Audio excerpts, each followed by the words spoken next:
Company સામાન બનાવે છે કે નહીં ભાઈ?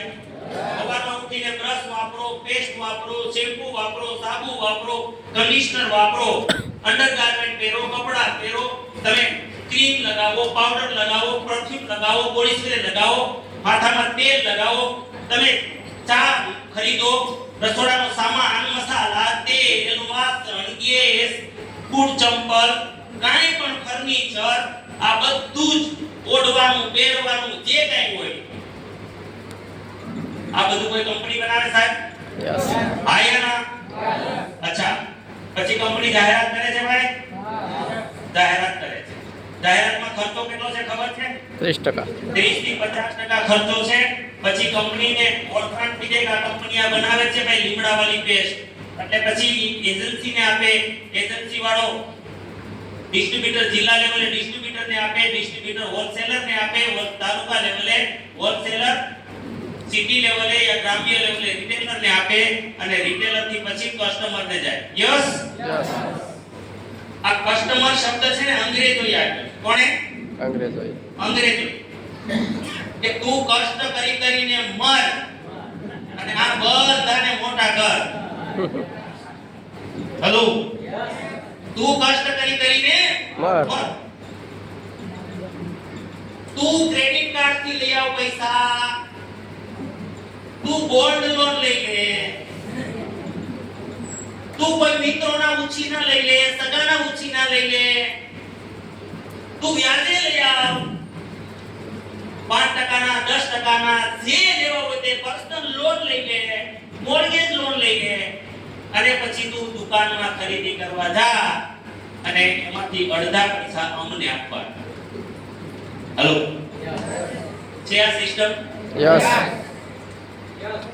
યસ. નથી.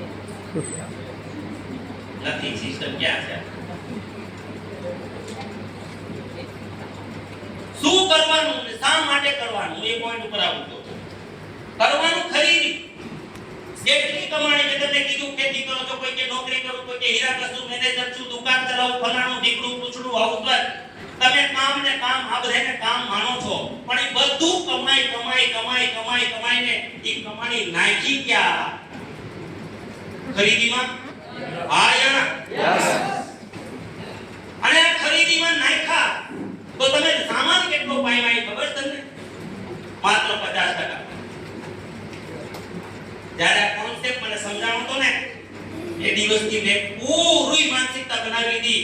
દુનિયા કી એસી કી તૈસી જેને તે વિરોધ કરવો હોય તે કરે.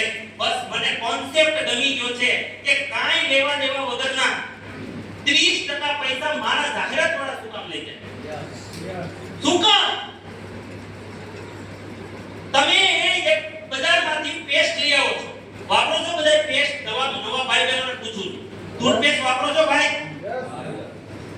કોઈ કંપનીનું પેસ્ટ કેટલાની આવતી હશે ત્યારે ફેમસ હોય તો? 85. 60 રૂપિયાથી શરૂ થાય. હે? 60 રૂપિયાથી શરૂ થાય. 60 થી પછી 100. આ 100 રૂપિયાની પેસ્ટ 100 ગ્રામ લેવા ફોર એક્ઝામ્પલ, એડવર્ટાઇઝના પૈસા ચડી ગયા 30 રૂપિયા. કેટલા? 30. જોજો હમણાં ખેલ ખરીદી શું કામ બદલાવું? કેટલા કારણો છે ખરીદી બદલવાના. હું બહુ સ્ટેપ બાય સ્ટેપ તમને લઈ જાઉં. આરસીએમાં કરવાનું શું, મુદ્દો શું છે કે મારા ઘરમાં ખુશાલી લાવવી છે. શું લાવવું છે? ખુશાલી. સુખ લાવવું છે, શાંતિ લાવવી છે, પેઢીઓની ઇન્કમ લાવવી છે. ક્યાંથી આવશે? આ 100 ગ્રામ પેસ્ટ ઉપર એડવર્ટાઇઝ થાય છે, એમાંથી 30 રૂપિયા મારા ખિસ્સામાંથી જાય છે. કેટલા? તો એવું થાય છે કે આ 100 રૂપિયાની અહીંથી 100 ગ્રામ નીકળી હતી અને આપણી પાસે આવી એટલે 130 ગ્રામની થઈ ગઈ. નો નો નો થાય. નો. તો પછી 30 રૂપિયા તો તમારી પાસેથી લીધા. એ 30 શું કામ આપ્યા તમે? તમે ઘણા મહાન દાનવીર છો. હે? તમે મોટા દાતા છો. આપણે બધા એ ઘરવાળીને ઘરેણા પૂરા કરી દીધા, કિલો 2 કિલો સોનું લઈ. આપણે તો છોકરાઓને નંબર 1 એજ્યુકેશન આપીએ છીએ દેશમાં. આપણે મા-બાપને દુનિયા ફેરવી લીધી છે. આપણે જીવી લીધું છે. સુવિધાની જે જરૂરિયાતની આજે 4-4, 5-5, 6-6 સવારી મોટરસાઇકલ ઉપર ફરી રમીએ છીએ તડકામાં, ટાઈડમાં, ઉનાળામાં. આપણા છોકરાઓને ગાડીમાં ફેરવીએ છીએ, આપણા ઘરવાળી ગાડીમાં લાવીએ છીએ.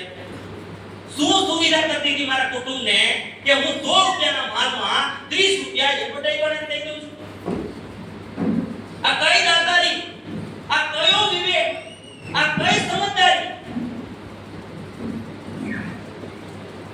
તો બીજું કામ એવું થાય કે તારો વજન ન વધ્યો તો અહીંથી નીકળી હતી કેમિકલ વાળી, આ કેમિકલ વાળી ફ્લોરાઇડ વાળી ટૂથપેસ્ટ નીકળી હતી અને અહીંયા આવતા આવતા હર્બલ થઈ ગઈ. આવું થાય? નો. તો 30 શું કામ હે? અને મારી પાસેથી શું કામ લેવાના?